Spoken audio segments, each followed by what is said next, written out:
time have a too. little looks like a There she is. I'm so sorry. I've never done a TikTok live. I thought I was gonna be able to do it on my computer, and then I had to restart my phone. So It's Nope, all it's good. all the things that we had to learn the hard way as Yes, that's well. what I thought. I had a whole plan in my head about doing this on my computer, making it all nice and yes, I'm neat and sorry to keep stuff. you But waiting, but I'm glad it's not too long. no, it's No, you're fine. fine. We're good. We're every single time we do this, we go through the same thing with everyone. So it's not Yeah. just you. It's all of us Yep. in collective. We don't know what we're doing. So it's good. We're excited to be talking to you tonight. How are you?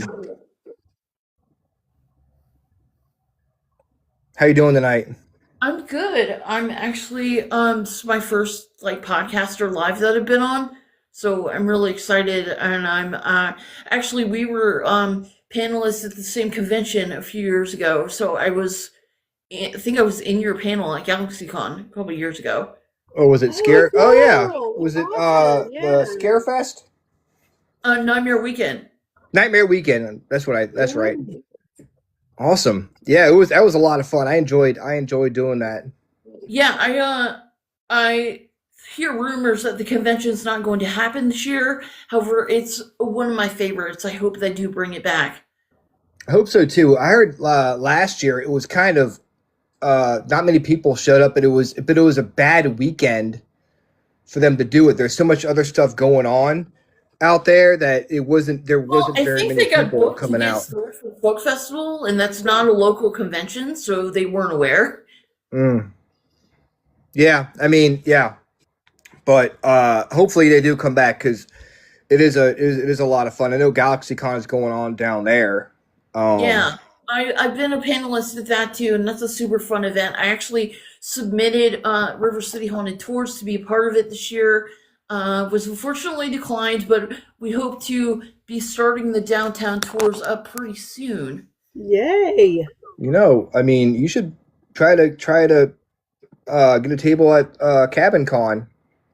Yeah, I've heard it's really cool out there. I've never been, but I hear that yeah, they hear like horses' hooves outside. Yep. Oh yeah, we get Yeah, a lot of it's stuff very at the cool. Cabin on 360. Yeah, We get like cannon fire, musket fire. Oh, I mean, check out the Cabin on 360 TikTok page, and there is okay, a bunch of cool stuff on there that we've captured out okay. there. But yeah, we're all about getting the local teams out to the Cabin and promoting people that want to come I'm out a super and medium, so I've been on ghost hunts as a medium before, and okay. had really cool experiences. I don't really give medium readings during tours because I don't read for money. It's more of how I connect to my spirituality. But like I have read on tours before for like small groups, but I'm always nervous about doing that. But like yeah, I love to come on paranormal investigations if I can. It's super fun. So, what got you into the paranormal? I have been into the paranormal since I was a very young child. I always remember being interested in the paranormal and weird stuff. I remember I was actually in probably second grade, and my parents worked full time, so we spent a lot of time in daycare. And my daycare friends, we had like a psychic club that we used to play at daycare, and we would like cover our eyes and try to see visions. I later learned that there's a variation of this called the Gansfeld experiment. Hey, Taz. Yeah, it's like similar to that. But like it was I don't know. I've always been into ghost stories. Always wanted to go on ghost tours when I was young, and I practiced the occult and witchcraft. It had been for maybe 7 years. So like I was actually a live music industry worker when COVID hit. So I was a live worker that was affected by COVID. Um, I worked for the National and the Ultra here in Richmond. Both are very paranormally active buildings. The management of the Ultra specifically is really into the ghost stories, so I loved working there because they were super into it. They were the story goes, or at least one of the stories about the Ultra was that the organist died in the organ chamber while he was repairing it, and they didn't find him for a couple of days. Ooh. And Oh yeah, that could I leave a heard mark. I heard the organ chamber, the organ going off, be in the basement. And you may remember, if you had been to the altar during this time, the organ was disconnected and was actually sitting in the lobby. So there was no way to play this pipe, and it was so freaking loud because I was in the basement, like right under it, according to the blueprints hanging on the wall. And I asked my boss, like, "Did you hear that? That's crazy. That's so loud." And yeah, they had people quit their jobs at the Altria because of the paranormal activity. Wow, I there's had so no much. idea about that. That's I was Yeah, just that's there there's such a for cool a things while that you story. though. probably wouldn't hear unless you like were working there. I think someone also quit at the National because of that. The National Stein Weekly did an article on the deaths at the National. There were two that were documented. One that is possible. A ghost story is and I'm a primarily historic researcher, so I'm looking for primary sources. There are primary sources on at least two of those. The third one, there is a primary source on the ghost story, but I know that there was also other tragedy connected with that venue being a former employee. So that place is, yeah, definitely weird. You saw moving shadows all the time. Wow. I mean, I Richmond is such a active, like haunted city with all the history. Um, why do you think that Richmond often gets overlooked as a place that's very paranormally active? Well, frankly, if I can be honest, a lot of the ghost tours in their marketing will tell you that Shaka Bottom is the most haunted part of the city. I completely disagree with that because I've researched many hauntings. One of my presentations is Ghosts of Gayton, where I speak on hauntings of the far West End, Hmm. in suburban Richmond. And a lot of people, like, I guess when they see this area, or when people see the suburbs and see, like, the mall, and they want to go shopping at, like, Dillard's or whatever and go to Starbucks, and they don't think of it as having, you don't think of the suburbs. I've had people tell me this. They don't think of the suburbs as having, like, a history, like a rich history. But the truth was, there was a lot of coal mining activity in this area, and there were multiple coal mine disasters. So people might know me from my Ghost of Gayton presentations that I do out here in the West End.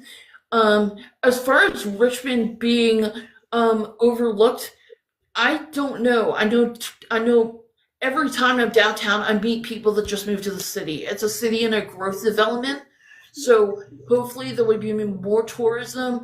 My mentors are one of the other ghost tours that's relatively new to the city, Strange Richmond tours. So there's more tourism coming into the city, and hopefully, um, personally, I think maybe we've only told one side of it, and that's the Shaka Bottom story. Yeah. And maybe because personally, I think it's probably an easily accessed area for tourists, who don't want to travel far if they're going to go on a ghost tour. And I don't know, Richmond has such a dark history with the Civil War. I've done public speaking on Belle Isle before, and the material on that is just incredibly disturbing. So I don't know. I don't know. I wish there was more ghost tourism in Richmond. Really, I've been to Charleston, and the ghost tours are insane. Yeah, I mean, I know the people who do Haunts of Richmond. And I'm not sure about, I've never met the people who do Strange Richmond. But they do really good ghost tours, and there's so much history. And you're right about the coal mines, because I know we're like Deep Run Park is basically built on top of a coal mine. Yeah, so Out, I actually get a lot of comments about that. So the historical marker there is for a rail line that ran to the Springfield mines. So the Springfield coal mines were actually over by West Broad Street in Short Pond. Okay. okay. So I investigate places. I want investigate. I don't want to know the history of places. I mean, that's fair, because you don't want to be you Yeah, know. I understand. I understand people like want to have their own experiences. But Um, if you're going on a ghost tour, then you want to know the history. If you don't want the history, don't go on the tour. Right. yeah, Right. I'm personally a researcher, so I'm going to speak on the history that I personally am an archive digger. So in the archives all the time looking for creepy stories and crazy murder cases from Richmond that happened like 100 years ago. And I really specialize in the late Victorian and Edwardian period. That's the kind of place where I like to stay. So Where do you go to do your research?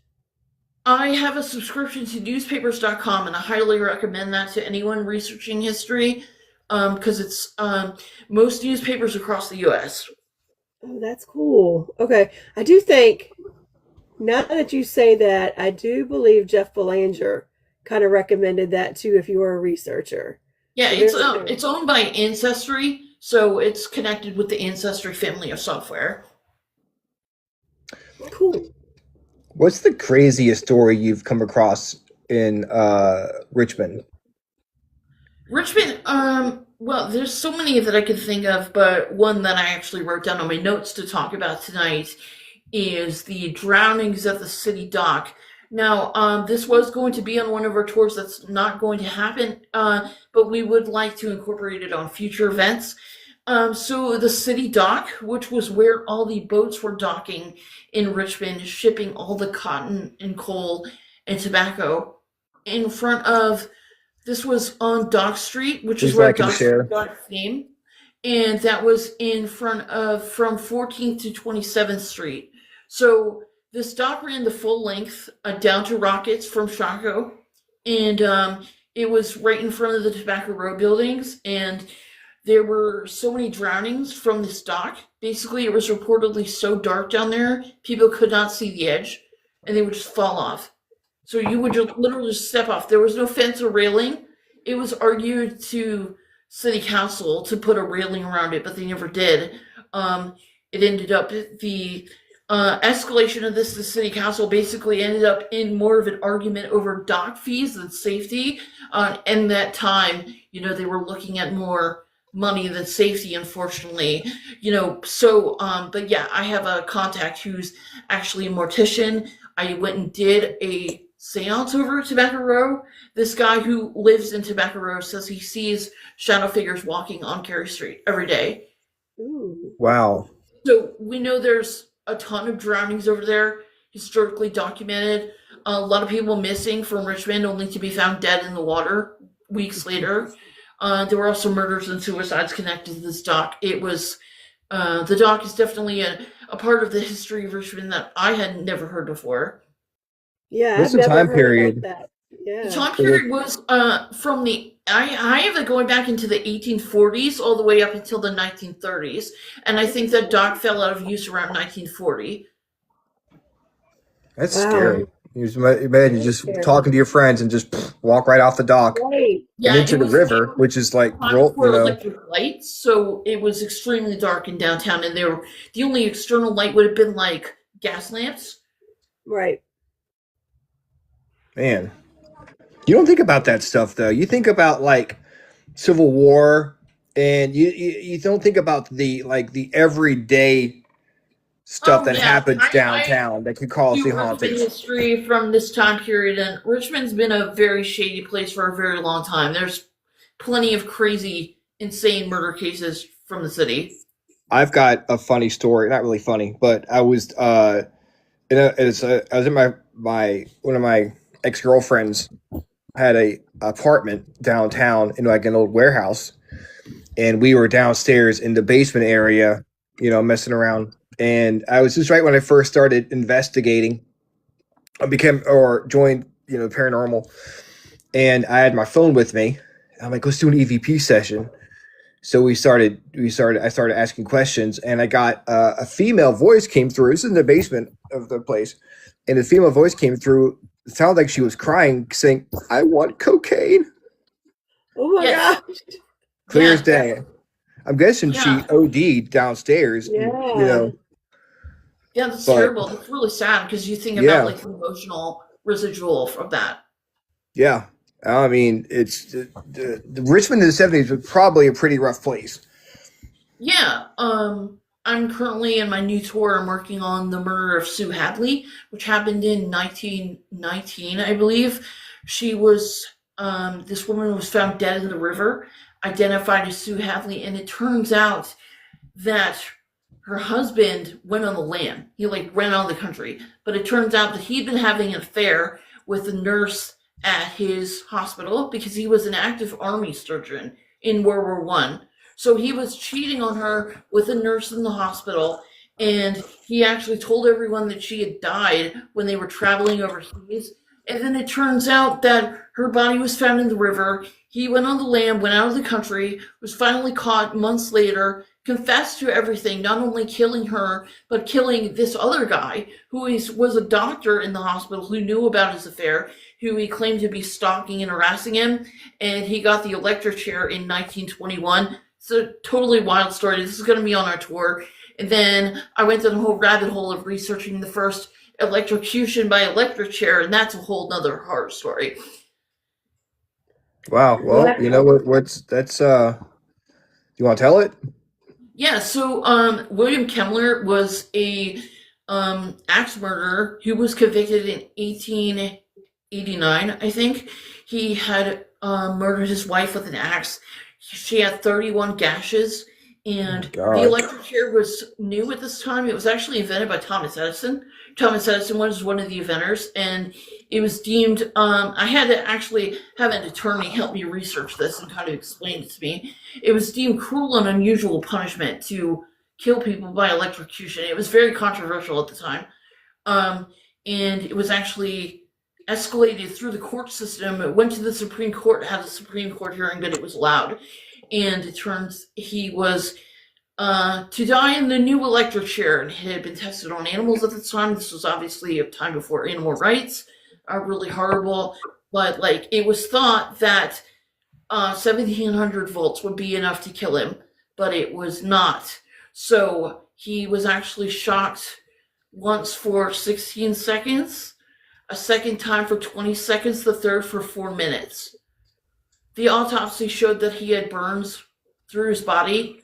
And again, this is a ghost story podcast, so I'm going to give you guys the horror story. But yeah, it's absolutely horrific. It's one of the most horrible things I've ever read, frankly.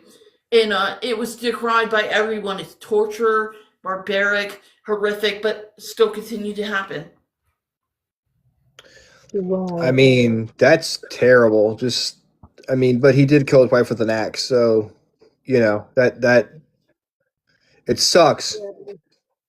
But 31 gashes in her head. I mean, yeah, that sucks like too. The same as what they thought happened in the Lizzie Borden case.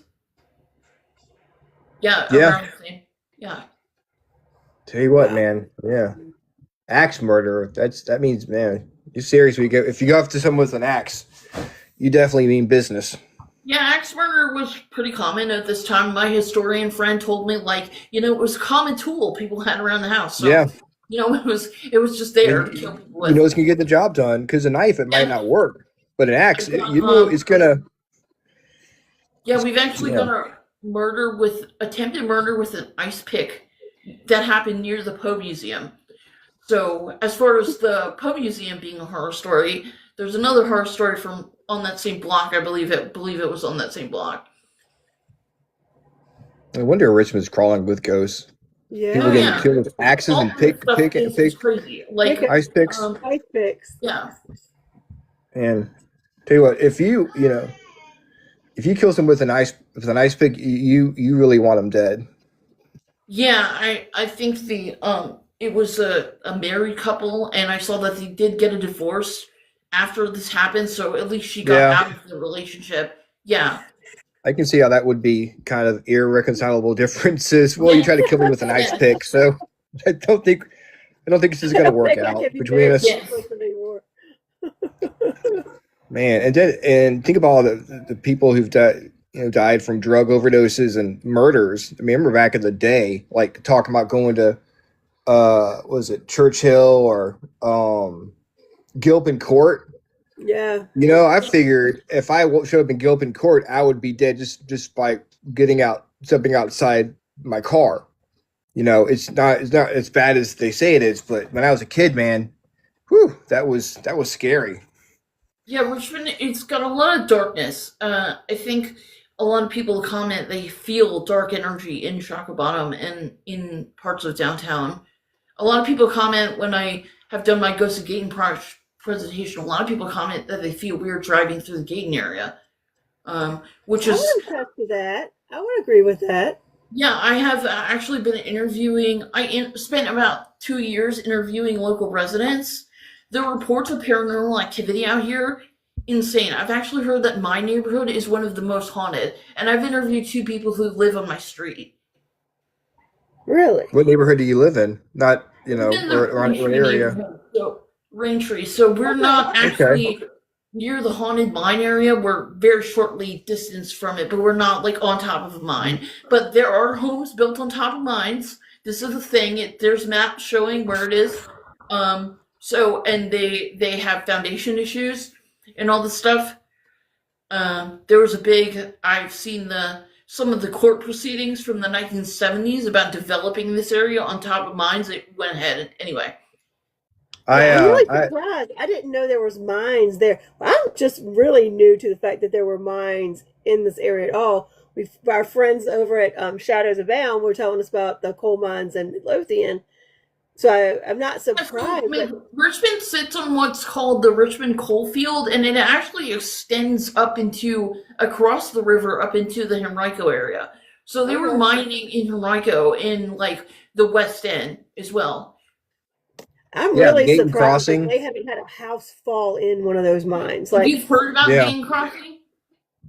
Yeah, I mean, I watched a whole special about on PBS or the Henrico County station, local station about I think that's what actually got me to do research, was that documentary. Because you think of a coal mine, you think of like West Virginia, Pennsylvania, even Southwest Virginia, like Radford and all those. Mining in the mountains, mining is still really big in the mountains, but it's like not done here anymore. You don't think about that at all. It mostly fell out because back then everything was coal powered, so coal powered furnaces, little powered factories. The Gaten mines actually powered Tredegar Ironworks during the Civil War. Okay. Yeah, I mean, had to come from somewhere, so you don't think about it, but it's like I have people who've seen apparitions of miners. Like, I'm sorry, the light went down in my room. I saw that. The spirits are enjoying the show. Yeah, I had a weird encounter earlier. I do have things like that happen to me. It's very strange. But like, the people seen full on apparitions of miners in their houses, and I've actually got people reporting spirits in Revolutionary War uniform. Gaten is just like crazy haunted. People did, I had investigation. Somebody had a full on like exorcism on their house, and oh wow, yeah. What's funny is like my family is thinking about moving, and they're actually thinking about moving out to this haunted neighborhood where the exorcism happened. And like, yeah, you've been to my parents, you've been to my presentation, you've maybe heard this woman speak about her experience there. What happened? You have got some incredible information. I really try to pride myself on not telling the stories that the other ghost stories are telling. Like, I mean, not to knock their stories or anything, but there's so much more. You want to copy them? Yeah. Yeah. Right, you want your own deal, yeah. Yeah, you want to be different, which is understandable. Yeah, and that's something we strive with our tours too. We actually do haunted kayak tours in the fall with our partner RV House Sports. So we actually do haunted kayak tours down by the pump house. Now the pump house has all of its own ghost stories. I actually did the haunted pump house in GalaxyCon last year. I did a whole presentation on it. We have approximately 28 deaths we've pinned at that location that are documented. 28. Wow. Yeah. I always thought the story behind the pump house was very interesting. How they used to have dances on top of it, and they only had like one light. There is a story about a man named Daniel Tetweiler who hanged himself there. That's the famous story. This man never existed in city census records, but the weird thing is the person in city census records is one letter off of that last name. So we have an idea of where the story came from, but we won't repeat that on podcasts. But like, basically, like, there's no documentation of someone hanging themselves. There is a documentation of someone having a heart attack in the building, but other than that, yeah, there was a murder right out in front of there in the 1950s. Someone was found dead in the river. Oh wow.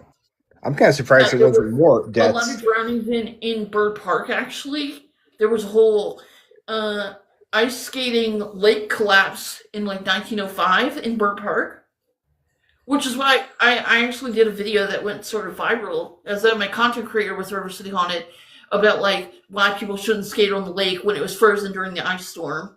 Because like we have historically people falling through the ice multiple times, actually. Yeah, I mean, that's always a danger when it comes to that. Yeah. That's always kind of freaked me out about skating on a lake, especially back then. Because the clothes were so heavy. It's winter times because you're heavy anyways, and you fall into a cold lake, you're going to sink right to the bottom. Yeah.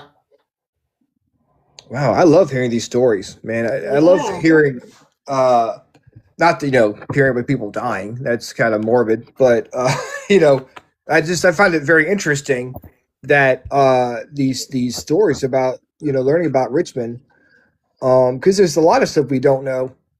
Yeah. Oh, no, about the city. Since, like, a lot of the stories I cover were published in newspapers 100 years ago, and no one's heard them because they're buried, lost to time.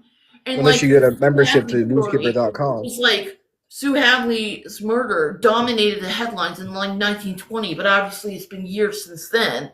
And I did see it was covered by the Shonko Examiner blog, which is a great blog by an actual historian.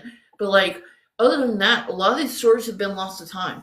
And it's my sort of mission to retrieve them. That's really cool that you're doing this. That way they won't be forgotten. Yeah, and as a medium and as someone who started in genealogy and history, I feel like, it's our duty to, I always think, like, it's not just people in a book. It's not just people in a newspaper articles. They have lives and families, and they deserve to be remembered. And especially the people who, died tragically, they should still be remembered. Yeah. Yeah. Yeah, I think sometimes we forget about that when we go on investigations. We look at them as, we forget that there were actual people with lives and hopes and feelings and fears. They laughed, they cried, they had a whole life before they became a topic for an investigation. When Rhonda, she does a lot of work with Belle Grove, and the stories. There's the caretaker in the like Kindred Spirits episode on that. Yeah. Yep. Yeah. They were in Kindred Spirits. Yep. Yeah, there was. He had a whole life. And the cabin with Melissa, she lived a life. But it's hard to put yourself into that mind frame sometimes when you're going on investigations that these were actual people. Yeah, so River City Haunted. So as for finding actual ghost stories, like people who've experienced paranormal activity, I'm on the stretch right here, so I had to cover with 2 band-aids. Okay, sorry, he had a little injury. Oh, it's okay. As for I'm sorry, I lost my train of thought. Where were we? I forgot. Oh yeah, what were we talking about? Just had it come back, and then you said something, and I lost it. Yeah.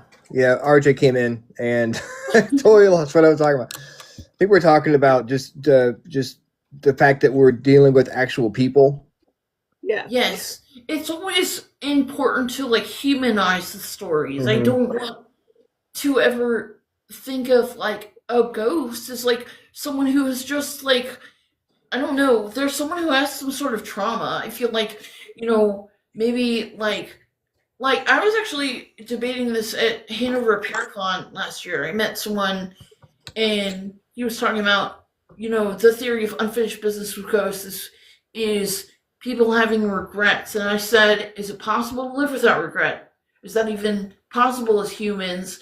And he said it's the kind of regrets that you would think about in your deathbed. But I don't know about that. I think a lot of hauntings are residual. Like, here in Gayton, the explosions at Gayton, like, killed a lot of people. It killed, like, husbands and fathers and brothers, and one of the apparitions reported seen out here is a little girl and her mother or sister. They are seen at an intersection in the Gayton area. They were enclosed from the early 1900s, and the girl has heard crying. Like people around here report her crying, and she's also seen in, like, so the subdivision is called Wild Lake, if people are familiar with this area. Mm-hmm.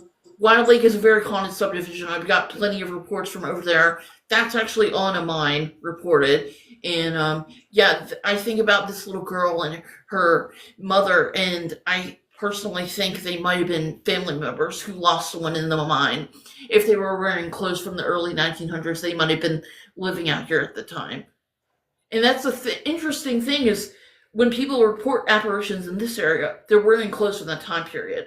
I actually connected with a paranormal investigator who was doing a paranormal investigation at a store across the street from the Walmart on Parham Road, reporting that an older lady from the early 1900s haunts the store. And I do have documentation that the Gayton Nuns extended out to Quioccasin. So okay. Yeah, I know what we were talking about before, Ryan. You were talking about how when you've been doing your research, you were getting ready to tell us about what you had found as like true ghost stories. Okay. As far as ghost stories, finding people who've had an actual paranormal experience, like, I am someone who cold interviews. I cold interview people a lot. I would like call businesses and ask if they've experienced paranormal activity. I get a lot of people thinking that I'm crazy. I get a lot of people saying no. Honestly, you hear no from most people, and I personally think that the majority of people have not had a paranormal experience, just from my personal experience, or they don't believe in ghosts. But then when you find people that do, they have the craziest stories. It's about, I think believers might be more like tuned in. Yeah. Yeah. It seems like some people, it could be happening around them and they're just not even, they're so, especially like business and stuff, they're so into their daily job, they don't even notice that something's happening. But there really is something happening there. Yeah, personally, I've got a friend who works at, I don't say the name of the business because I don't have permission, but it's a store in Gayton Crossing. Gayton Crossing is reportedly an extremely haunted shopping center. I've got reports of paranormal activity going back to the construction of that shopping center. Well, that's a good Gayton Crossing. That'd be awesome. I used to go shopping out there all the time. I go to Einstein Bagels and get a bagel. Bagels is still there. It's been there forever. I know. I mean, I went by there the other day. It's still sitting there. Yeah, so the story goes that, like, and this is true, because I've seen old maps on this. Basically, and I interviewing local residents, the intersection in front of that store, the intersection in front of that mall, used to be, it's now a four-way intersection of Quioccasin and Gaskins, I believe. But in the 1980s, it was a straight two-way intersection with a sharp right turn. And I'm told by local residents that there were no signs or lighting on that road, and the cars would just go flying around the turn, go off the embankment. A lot of people lost people on that intersection. They called it Dead Man's Curve. This is attributed to a lot of the hauntings in that shopping center. But I've had people seeing paranormal activity up in the graveyard of all places. Because graveyards, we know, as paranormal investigators, graveyards wouldn't be haunted. Because why would someone stay with their body? But I've heard people see spirits in that graveyard. Right across the street, like right across the street from the Memorial Garden, there was an accident where a van went off the street and someone fell out of the van and ended up being crushed in during the accident. It was like, my mom told me that someone got pinned between the tree and the van and was killed. My God, do you know when that was? Oh God, it must have been before my time because I'm from here. I haven't heard about that. That was like 70 years old. Okay, yeah. When that happened. Early 80s. Yeah. Yeah, I remember hearing that. It was right across the street from where the U-Crops used to be. There was a Yeah. U-Cross there. There was like it's a doctor's office now. Basically, there's a story told that it's built on a Native American burial ground. Now, we have actually, if you do the research, the story about this dates back to apparently the book, The Amityville Horror, right? So we know it's a myth. It's a xenophobic Thanks, myth. Jay Hartman. But there is actually a Native American site near there that's documented on like the state maps. I don't exactly know what it is, but interestingly, the street is called Quioccasin, and the word Quioccasin is Algonquin, and I looked it up. It was actually the temple where the shaman of the tribe would be buried, and people would visit him after his death. It is possible that it was near the temple site where he would have been buried. Wow. And apparently it's been called Quioccasin for, antiquity, so. Yeah. Hey, Joan. How's it going? Oh, Joan has oh, shoot. You know what? We love stories. We love stories. Do you have stories about this area? Man. You know what? You should visit Henricus Park. That's a really active location. I have. I've been to the park. I've not been paranormal investigating there. Oh, I know you have stories about the cabin, Joan, because we've investigated out there before, and but you talk about places that suburbs that are active. I remember I lived in Heritage Hill, which is like the townhouse is right behind Quioccasin or Gate Crossing. Oh yeah, and I had people walk. I heard wild story from there. Walking around and stuff. There. I mean, I heard walking around. I heard talking downstairs when I was upstairs, but when that was before I was really into the paranormal, but still it was still there. I still heard it. Yeah, so basically the story behind these mine explosions with this was a mining community. Gayton was a mining village in like the late 1800s and the early 1900s. It was very isolated. It was like accessed by train pretty much only. And the miners were paid in scrip, which is a type of voucher. So they were not paid in money. And this was known as one of the worst forms of worker oppression, was paying miners in scrip, or it was like a company town. And it stretched about like 5 miles. The village stretched about 5 miles. There was a series of explosions in these mines that killed 27 people that we know of. 27 people whose names are recorded, right? But we also know that they were not documenting deaths by roof collapse.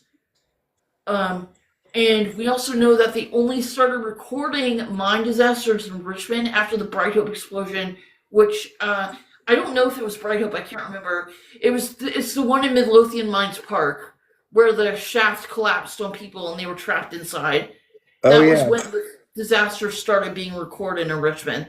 So before then, we don't know how many people died in those mines. It's unknown. Thanks, Joe. It is estimated that it is a lot more in all the archival documents I've seen.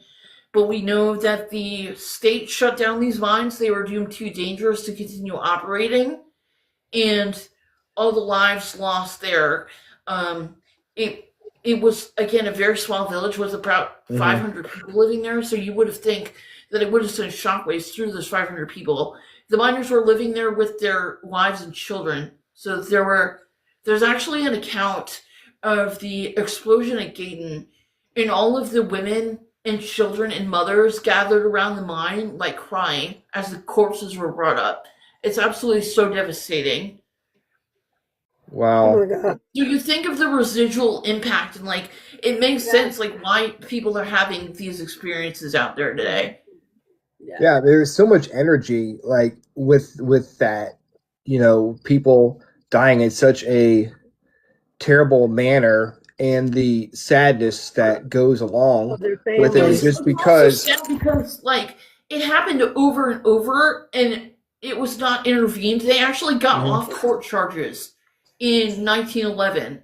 It was like dismissed from court. They were declared not guilty, and they ended up getting busted. The company ended up getting busted, and the mine shut down by the state. But it took 3 explosions and more people dying to get that to happen. Yeah. It's really Ghost of Gaten I also like to describe as a labor history presentation because it's really about the struggle of these people and how the system was against them, and really they suffered a lot, and the energy out there is, I think, one of sadness, one of frustration, one of anger. And I've had people actually ask me, do you think it's a malicious haunting? Do you think they have evil intent? I'm like, no, I think they have trauma. I think it's a sad haunting. Yeah. I mean, just the life they led as coal miners, wasn't great. And then to have, be killed, but even if you live a life as a coal miner and you die, you still have a pretty sad existence. So you still might come back even then without having been a part of the explosion. Right. Yeah, and all the people that were affected, like all the families and friends who lost people, and it was a really terrible thing. We don't know if there's actually human remains still in the mine shafts that are under people's houses today. By the way, remember, right. So it's very possible. Yeah, I mean, I did an investigation of my friend's parents' house out there in the Gate area, and we captured EVPs, and some of them had German accents. That's very interesting. You see that? Yes, a lot of the miners were immigrants from other countries, so that checks. Yeah, and hang on, you gotta put the puzzle piece in there. Whoop. My friend Joan was saying that she had experiences at the Beacon Theater. Have you ever done anything out there, out in Hopewell? No, I have not.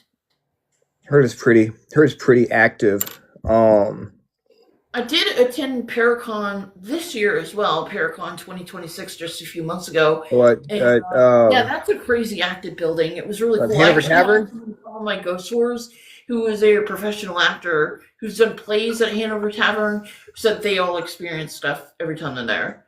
Yeah. We were there. Rhonda was there. I was there. I was there on Saturday. She was there both days. Yeah, I was there the first day. Unfortunately, that was the day of the ice storm. My mom got injured. Yeah. The ice was so bad. Yeah. You were there. Yeah, what day were you there? Investigation like 2 weekends ago. Yeah. Yeah, I had to miss the investigation, unfortunately. But yeah, we had a lot of activity out there for sure. Both years I've done the investigation out there. It's been good. Mine was years ago. Yeah, I mean, Hanover Tavern is a very active location. There's so many active locations in this area, and I'm so glad that we were able to have you on the show to talk about some of them. Maybe we'd love to have you back on the regular show. Yeah. The one we have on Tuesday nights at Absolutely. 9:00. That's much easier to join, and you can use your laptop or PC. It's TikTok can be weird sometimes. Yeah, it is my primary app now, but I got on TikTok way late to the party, and I'm still not entirely well versed on how to use it. Okay. I mean, me neither. Honestly, I'm still wing it.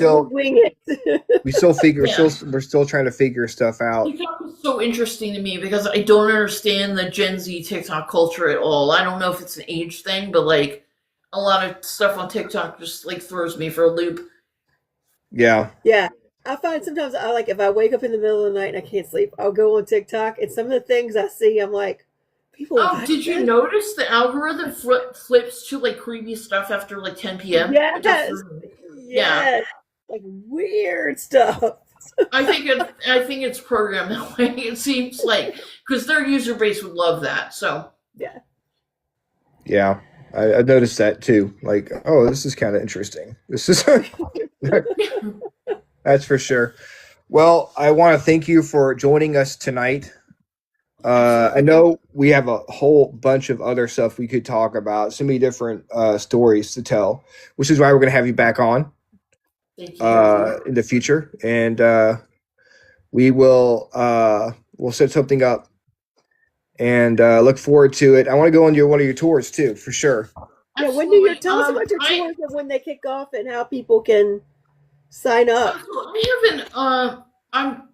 I had to rewrite a tour from scratch, so I don't have a launch date. I would, I'll tentatively announce on your show March 27th, but I can't guarantee. It really depends on whenever I get it done. I'm really trying not too hard to push so much pressure on myself. I've been a little stressing out lately. So hopefully March 27th, but we will be doing the Dark Side of Downtown. This will be the Convention Center MCV area. We've got plenty of crazy stories from that area. We'll be doing for instance, the murder trial of the Perkins family from like 1905 over in that area. That was wild. I'm gonna see about having you back on in October. Okay, definitely. For Halloween. That'd be awesome. I'd love that. Yeah, we should do that. We should have back on. My best stories for your Halloween special. Scary ghost stories for Halloween.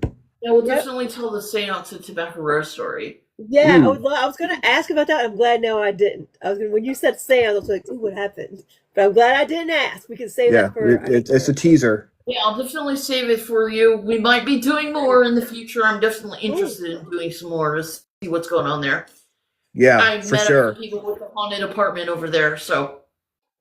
Ooh, and maybe you'll have even more scary stories to tell us. Yeah. This guy would also love to come on your show and tell you all about his haunted apartment. I'm sure. Oh, yeah, nice. We're all the welcome. We love to hear the stories.